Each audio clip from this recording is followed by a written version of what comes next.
Van Mayrina, GMA Integrated News.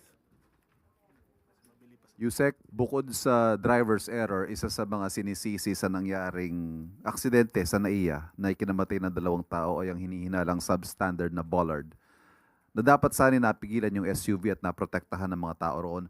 What does the palace have to say about this as well as the implied corruption in government contracts? Opo. Nakakalungkot po, may mga nasawi dahil sa di umanong depektibo na bollards na na-install po sa NAIA Terminal 1. At ito po ay na-install sa panahon po ng dating administrasyon at sa panahon po ng ni Transportation Secretary Arthur Tugade.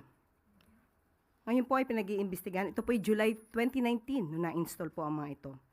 Pinaiimbestigahan na po paano po ang naging procurement pati yung specifications.